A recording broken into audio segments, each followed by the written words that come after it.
Mes chers amis, mes frères et sœurs, j'espère que je vous trouve en bonne forme, avec le moins de soucis possible, avec le moins d'épreuves possible. Tels sont mes vœux au début de cette vidéo, et je le redirai sans cesse, si rien ne va dans votre vie, si vous êtes troublé, si vous passez par des moments difficiles, et Dieu sait que la vie chrétienne est parsemée de moments difficiles, c'est une course d'obstacles, la vie chrétienne. Eh bien, si c'est le cas, recourez au Seigneur et n'en ayez pas honte. Venez à moi, vous tous, sans exception, qui êtes fatigués et chargés, et je vous donnerai le repos. Je vous donnerai le repos. Ce n'est pas toi qui trouveras le repos par tes propres forces. J'évoque ici, bien sûr, le repos de l'âme.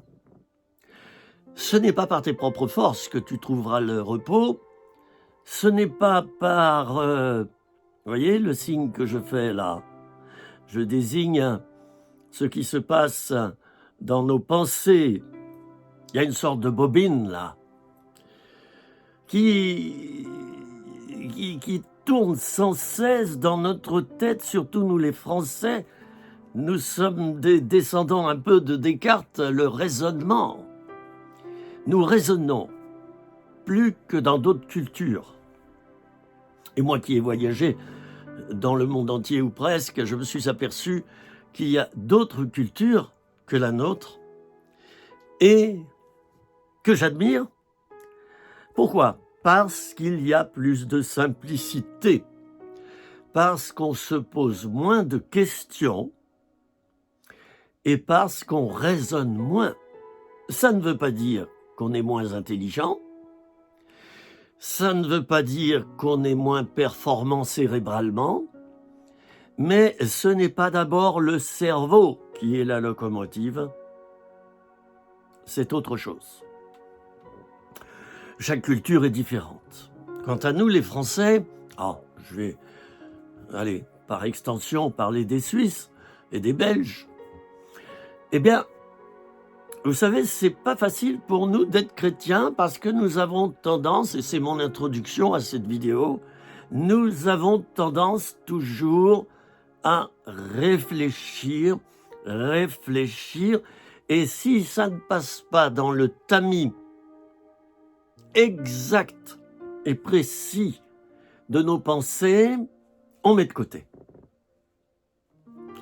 C'est pas facile. Alors, dans les évangiles, nous retrouvons les propos de Jésus, et lui avait évoqué cela. Parce que, bien sûr, dans la culture juive, on trouve cela aussi, la réflexion, la pensée. Et je vous donne un conseil, si vous me permettez. C'est de regarder la série The Chosen, en anglais. Ça signifie l'élu. Regardez-la. Il y a 4 saisons de The Chosen qui sont disponibles maintenant gratuitement sur Internet, sur le site français de The Chosen. Vous tapez The Chosen, en un seul mot, .fr. Et vous arrivez sur leur site. Quel régal!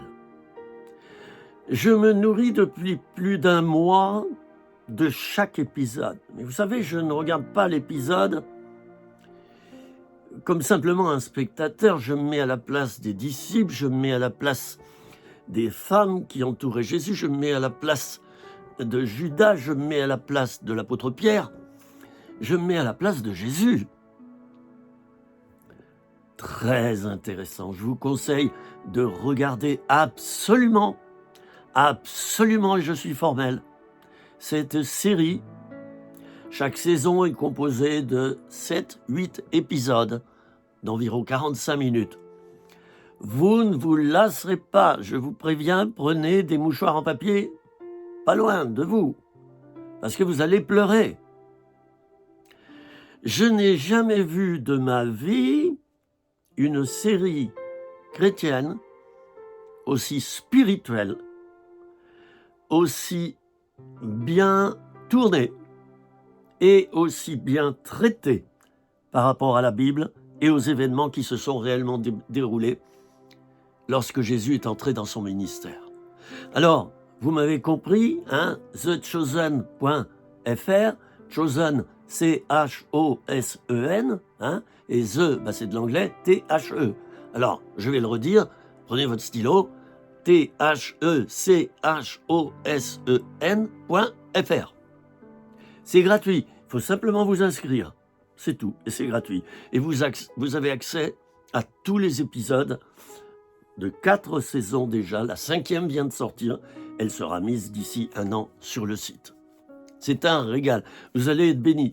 Moi, je vous assure que cette série est en train de me transformer.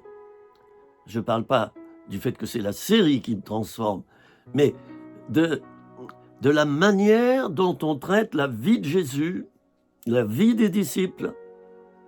Et on voit ces pharisiens, n'est-ce pas, imbus d'eux-mêmes, docteurs de la loi, membres du Sanhédrin, qui font tout pour faire mettre Jésus à mort. Ce sont des lâches, ce sont des hypocrites. C'était les grands croyants de l'époque.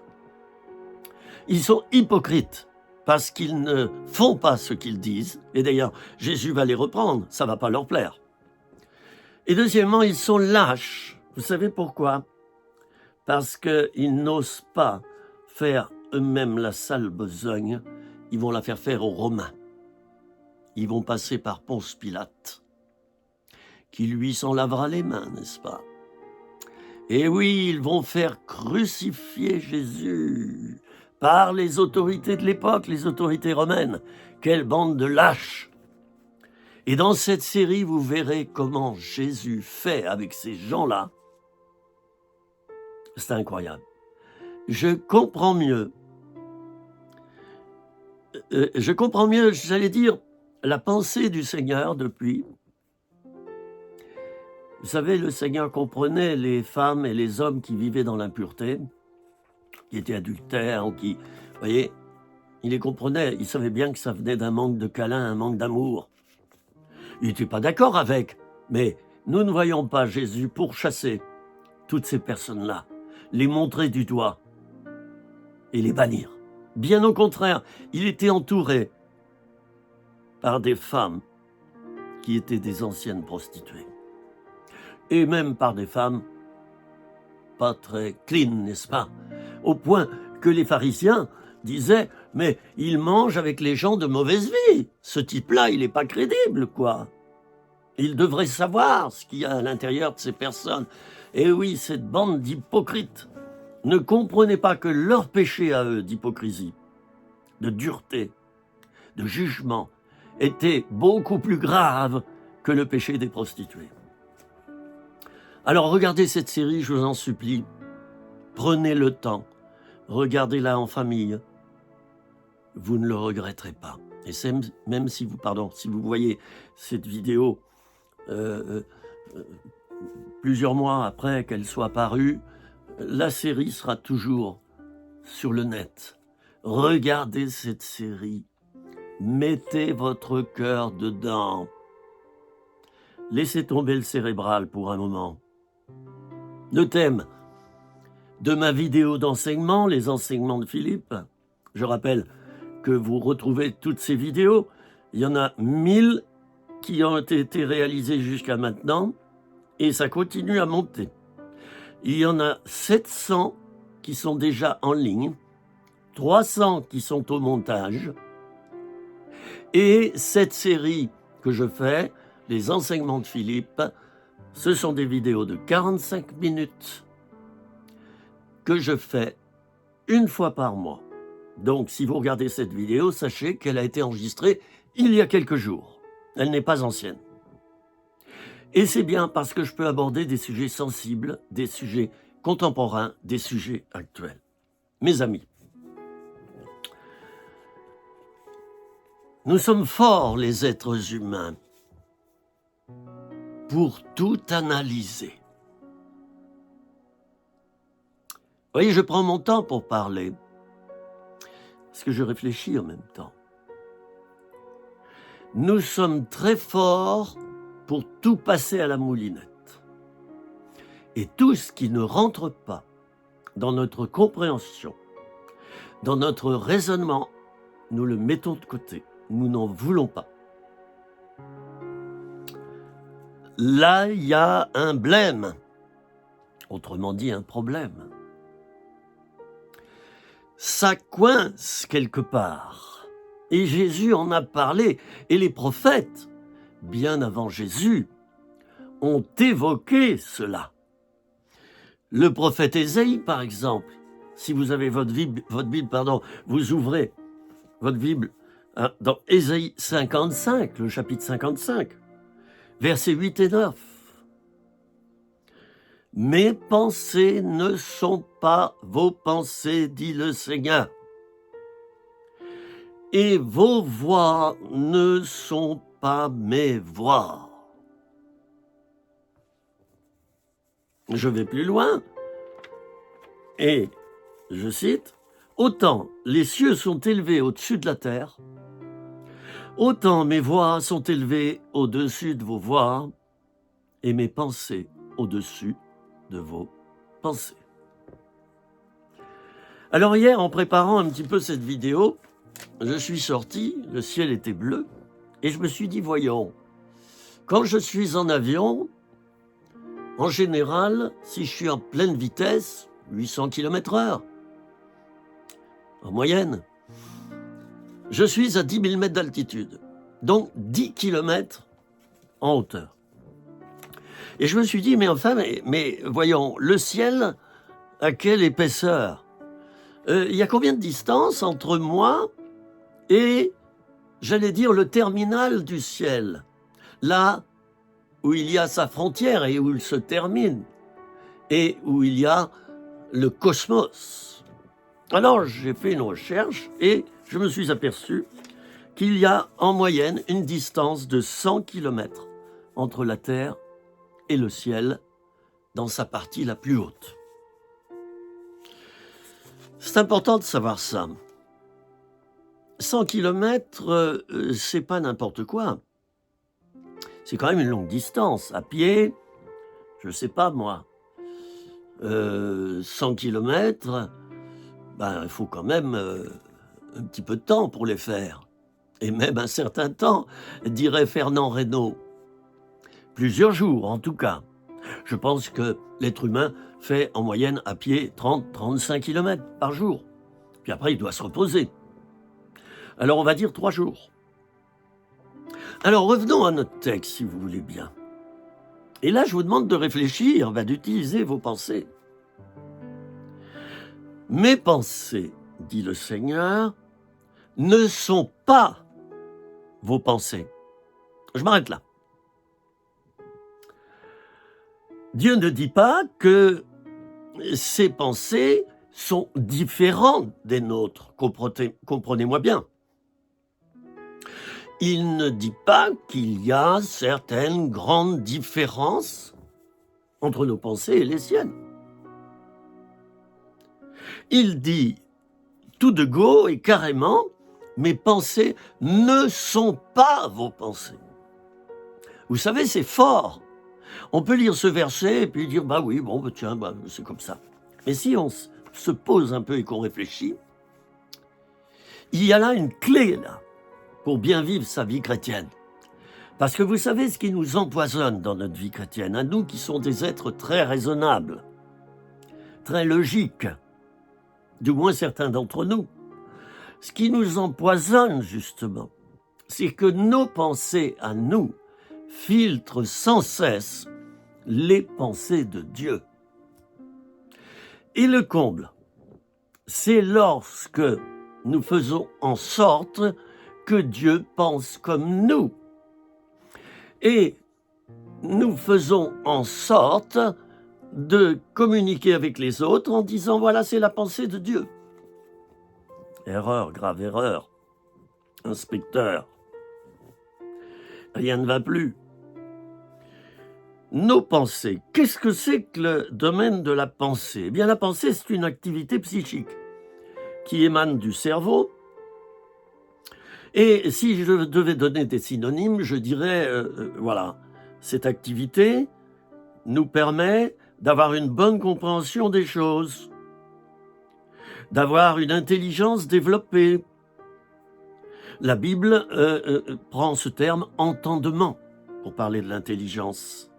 Alors, cette activité nous permet d'avoir des concepts, de la connaissance, plein d'idées, novatrices quelquefois, des images et, bien sûr, des opinions, des réflexions qui sont aussi différentes qu'il y a de nombre d'individus sur la Terre. Alors, le domaine de la pensée, chers amis, c'est un domaine qui a besoin d'être sanctifié et transformé par le Seigneur dès le début de la vie chrétienne. Je vais le redire, quitte à vous lasser, nos pensées, d'une manière naturelle, ne sont pas celles de Dieu. Vous allez me dire, mais pourquoi, frère, pourquoi? Eh bien, lorsqu'il y a eu la chute en Éden, lorsqu'Adam et Ève se sont séparés de Dieu, ils se sont séparés de tout ce qui venait de Dieu et donc de la pensée de Dieu pour adopter leur propre pensée, leur propre comportement, leur propre identité loin de Dieu. Pourquoi on appelle ça la chute? Parce que tout est tombé. Tout est tombé. On voit des images des tremblements de terre au Japon, par exemple, c'est terrible. Il y a tout qui commence à faire comme ça, vous voyez, tout ce qu'il y a derrière moi, ça commence à faire ça. On entend des bruits, ça tombe, ça bouge, les meubles sont secoués et tout tombe à terre. Lors de la chute, chers amis, en Éden, tout est tombé. Ça ne veut pas dire que tout est mort. Ça ne veut pas dire que tout a été fichu jusqu'au bout. Non. Mais j'allais dire que la sagesse, la vraie intelligence et leur bon fonctionnement ont été ôtés des individus. Nous descendons tous d'Adam et Ève. Et donc, nous avons du mal à imaginer que Dieu existe. C'est normal, parce que nous sommes loin de lui. Nous ne le voyons pas. Nous avons du mal à comprendre la pensée de Dieu. C'est normal, puisque nous ne l'avons plus d'une manière naturelle. Avant, en Éden, Adam et Ève avaient la pensée de Dieu. Ça ne veut pas dire qu'ils pensaient exactement comme lui. Ils avaient leur autonomie, leur indépendance. Mais le mode de fonctionnement était celui de Dieu. Et ils y arrivaient. Ils arrivaient à comprendre ce que Dieu leur disait. Et ils comprenaient ce qui se passait en Éden. Lorsqu'il y a eu la chute, tout cela a disparu. Donc l'homme naturel, moi, sans Dieu, j'allais dire que j'y piche que dalle aux choses de Dieu. Et d'ailleurs, l'apôtre Paul dira, l'homme animal ne connaît pas les choses de Dieu. Hein? C'est un peu brutal comme appellation, l'homme animal. Il ne connaît pas les choses de Dieu. Nos pensées, d'une manière naturelle, en tant qu'être humain, sont tournées non plus vers Dieu, mais vers nous, vers notre égoïsme, vers nos intérêts, vers notre pouvoir à nous, vers quoi? Nos convoitises, notre égoïsme. Bref, tout est tourné vers l'ego. Nous sommes égocentrés, j'allais dire terrocentrés, centrés sur les choses de la terre, tandis que quand je marche avec le Seigneur, je suis christocentré. Vous comprenez la différence? Lui est le centre. Mais sinon, c'est moi qui suis le centre. Alors vous comprenez pourquoi ça ne va pas ensemble. Ça ne marche pas. Tes pensées, mon frère et ma sœur, d'une manière naturelle, et même en tant que chrétien, je vais l'aborder tout de suite, ne sont pas d'abord les pensées de Dieu. Alors c'est important, chers amis, frères et sœurs, de le savoir, cela, et de rester prudent. Ce n'est pas parce que tu penses que tu as raison, parce que tu peux sincèrement te tromper. Et surtout que tes pensées humaines prennent encore beaucoup de place en toi. Tu es un être charnel. Tu n'es pas encore un être totalement spirituel. Oui, tu l'es en partie. Tu es né de nouveau, je le souhaite pour toi. Donc tu as en partie la pensée de Dieu, mais pas totalement. Alors je vais vous dire, il y a des pièges. Et je fais cette vidéo à cause de ça. Il y a des pièges. Je vais vous dire lesquels. C'est le chrétien converti, il s'est donné au Seigneur, il fait tout ce qu'il peut pour obéir au Seigneur, il prie, il se consacre. Et au bout d'un moment, il croit que ses pensées sont celles de Dieu. Ben oui, parce qu'il vit proche de Dieu, il vit dans son univers, et il se dit, mais ça, c'est la pensée de Dieu. Erreur. Et je me souviens qu'en tant que nouveau converti, j'ai dû l'apprendre, chers amis. J'ai dû l'apprendre. Je pensais avoir toujours raison. Je disais à tel frère ou telle sœur, tu sais, j'ai prié, hein. Et donc, dans la prière, j'ai bien vu que c'était ça. Alors moi, je te le dis, il faut faire ça et ça. Voilà.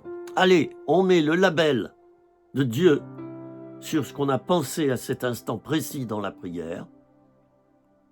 On l'extrait et on le projette sur les autres. Alors voilà l'erreur, chers amis. La première erreur, c'est de ne pas prier et de croire que d'une manière naturelle, puisque nous sommes le temple du Saint-Esprit, Dieu est en nous et avec nous, eh bien, ce que nous disons est la vérité. Attention, c'est Jésus la vérité, c'est pas toi, ni tes pensées. Alors voilà la première erreur. La deuxième erreur, c'est de penser que parce que nous avons prié, parce que nous nous sommes soumis à Dieu,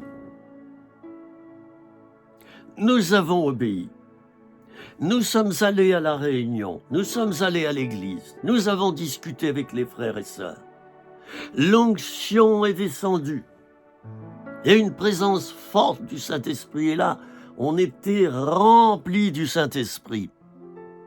L'erreur, c'est de penser que parce que nous avons été imprégnés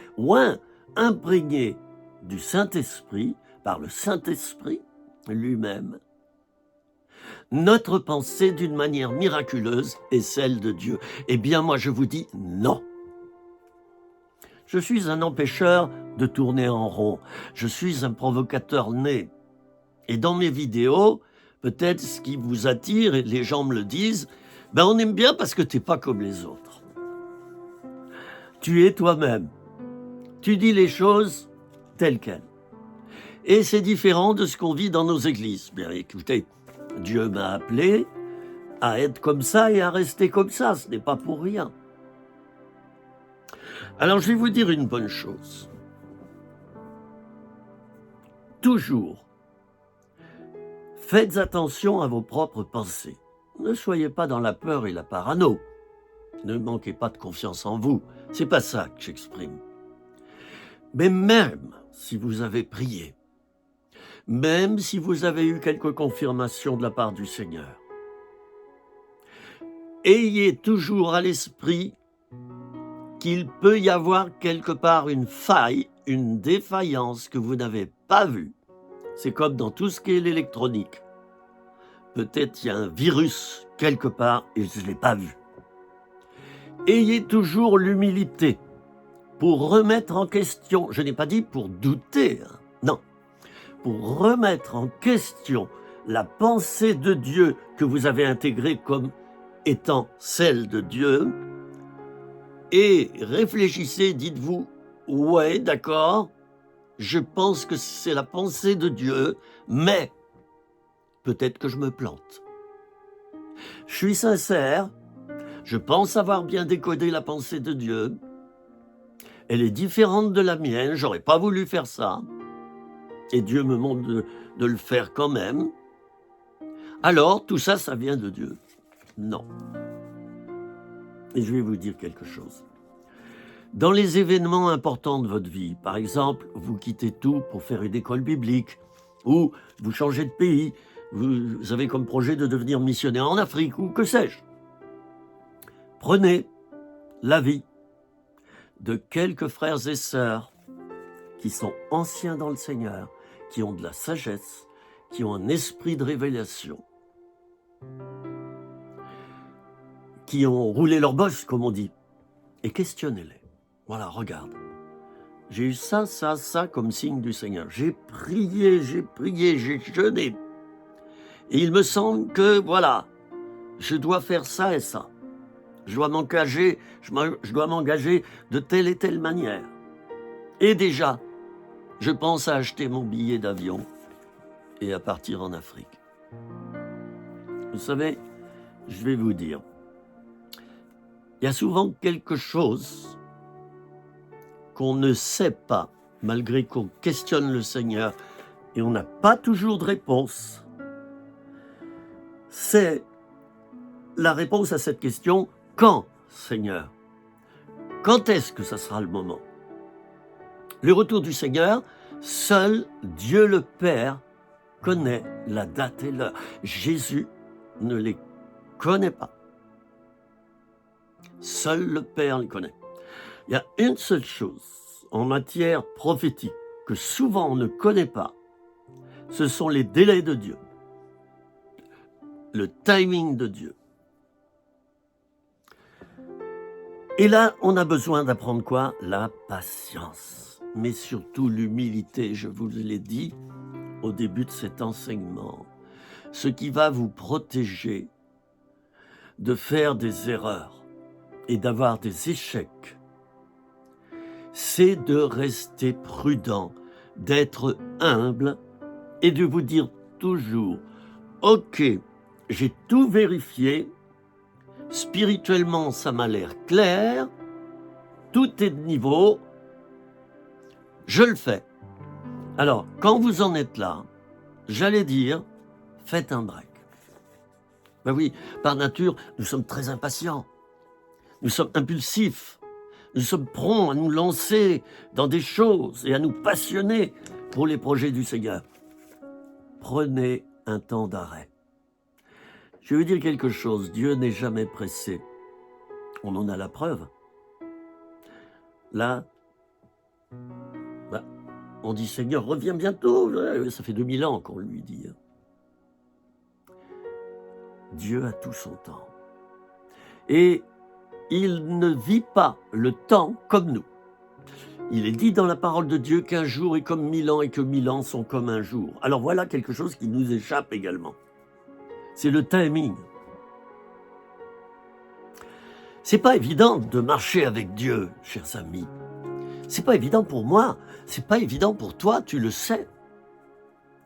Pourquoi? Parce que tes pensées, bien souvent, ne sont pas celles de Dieu.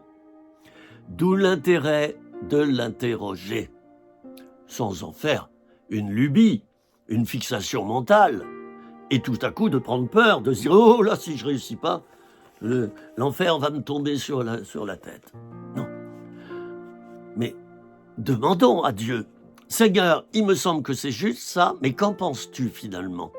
Et voyez-vous le danger, je le répète, et c'est un véritable danger surtout de nos jours, c'est parce qu'on a prié, parce qu'on a eu des confirmations, parce qu'il nous semble que c'est vraiment ça, eh bien c'est de nous dire que c'est totalement ça.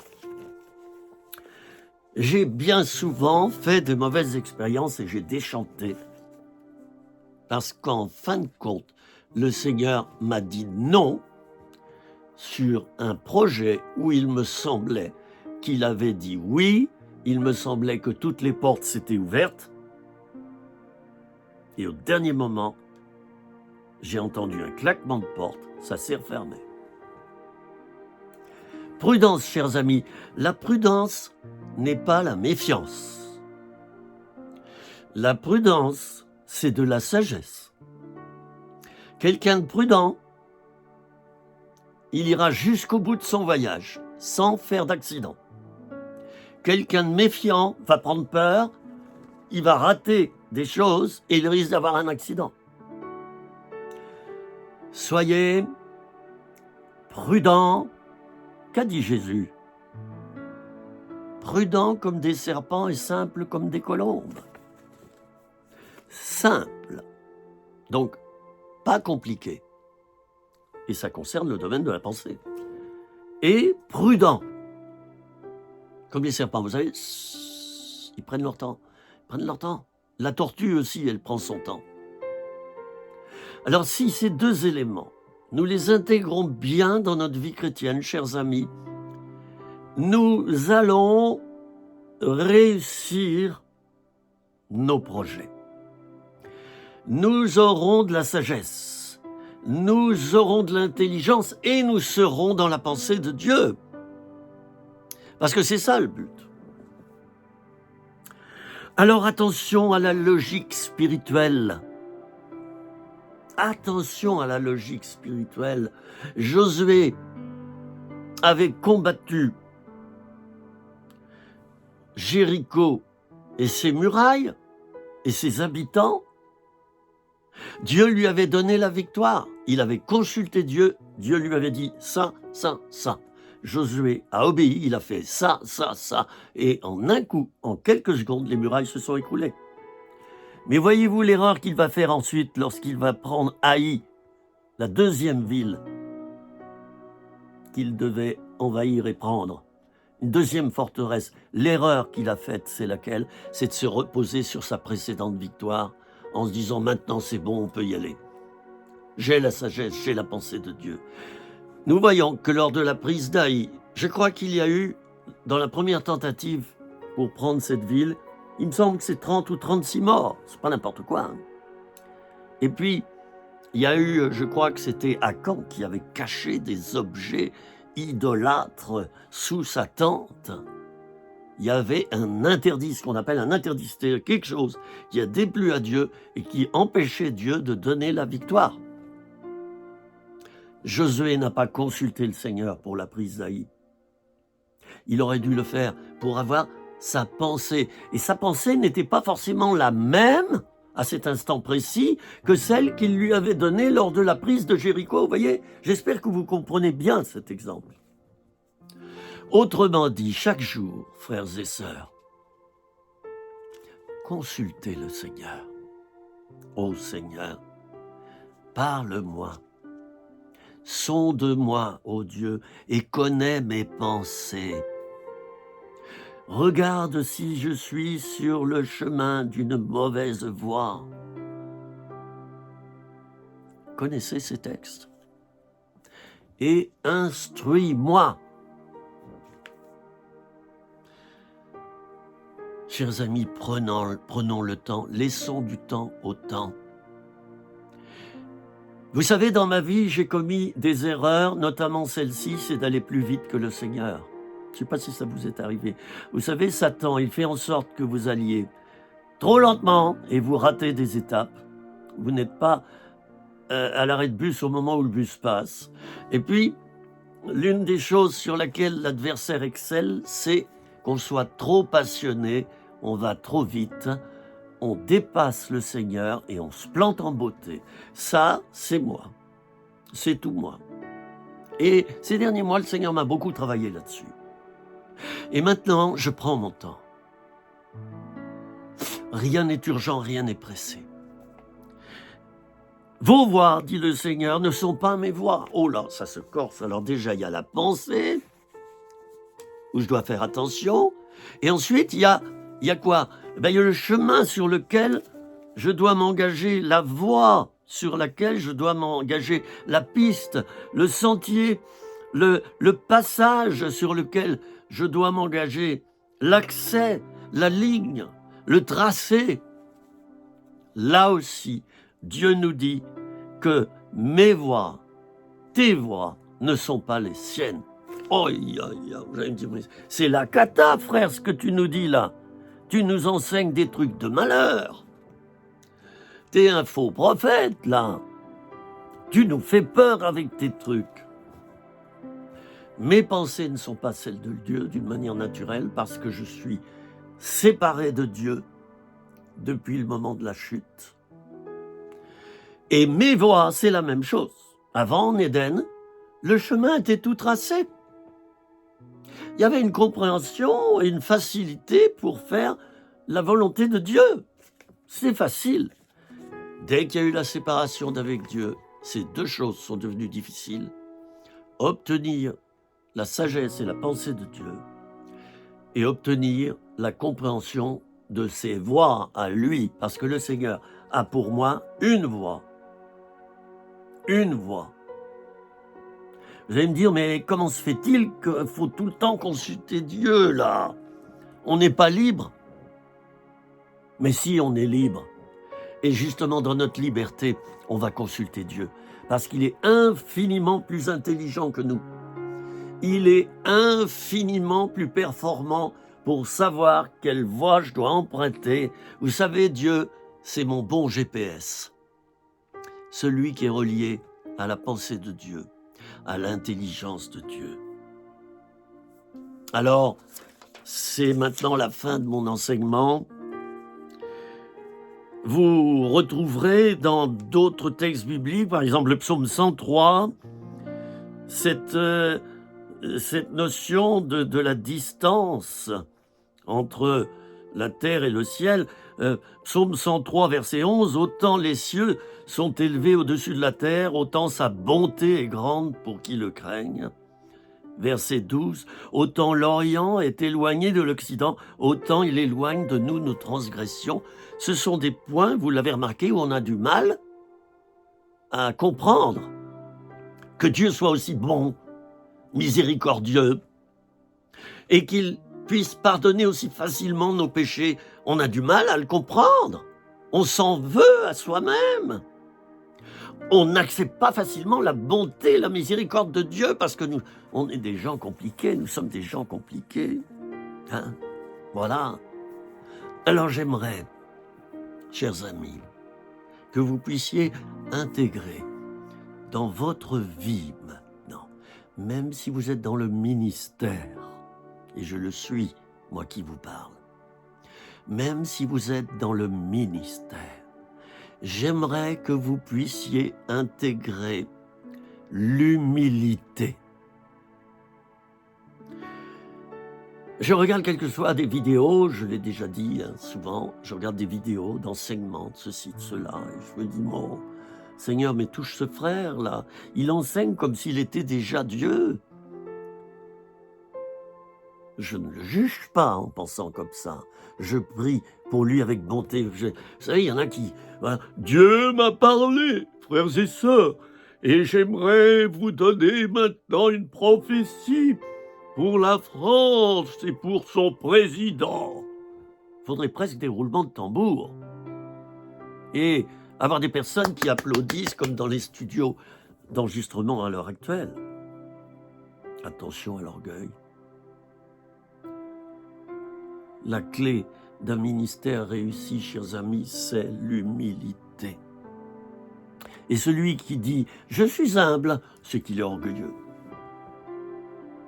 Mais celui qui se bat la coulpe, vous savez, comme dans ces propos de Jésus où il parlait du pharisien et du publicain, le publicain était devant. Hein? Non, c'était le pharisien, pardon. Le pharisien était devant, et puis il disait j'ai jeûné, voilà, il se mettait au premier rang. Et le publicain derrière, qui était mal vu par les Juifs, puisqu'il taxait les Juifs au profit des Romains, et il battait sa coulpe, il disait oh, prends pitié de moi. Il n'osait même pas regarder. Prends pitié de moi, qui suis un pauvre pécheur. Ça me fait penser au brigand sur la croix. Il a simplement dit ceci, l'un des deux brigands. Nous, c'est normal qu'on soit là, parce qu'on a fait des conneries. Mais toi, non. Jésus, dans sa douleur, il était prêt à expirer, a pu lui dire, aujourd'hui, tu seras avec toi dans le paradis. Voyez, c'est ça, la pensée de Dieu, pas celle qu'on aurait pensée. Prions. Seigneur, je prie pour les personnes qui librement ont regardé cette vidéo et j'ai de la joie de pouvoir transmettre tes enseignements en les donnant puisque je les ai reçus. J'ai de la joie à le faire, Seigneur. Et je te prie maintenant pour mes bien-aimés qui ont regardé cette vidéo. Je te demande, Seigneur, d'ouvrir leur esprit, d'ouvrir leur pensée pour faire en sorte qu'ils aient ta pensée. Et je te demande de leur faire comprendre que leur cheminement doit être totalement ancré dans l'humilité afin de discerner quelle est ta voie pour eux. Il y a un plan différent pour chacun de nous, un plan de Dieu différent. Eh bien, mon frère, ma sœur, j'ai terminé cette prière en te disant que je te bénis et que je souhaite de tout cœur que tu puisses rentrer totalement dans la pensée du Seigneur et dans sa voie pour toi. Développe-toi, deviens mature et fais des merveilles pour le Seigneur. Alléluia et Amen. À bientôt les amis.